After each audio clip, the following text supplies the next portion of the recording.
ngày nay nhom nâng nôm bong bồn tụi họ khnia một mư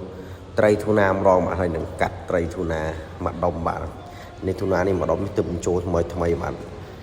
đông này mua phải chỉ 7 kg bạn hồn 7 kg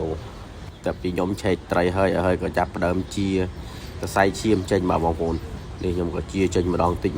អាតសៃឈាមនេះហូបអត់កើតទេបាទហូបឆៅអត់កើត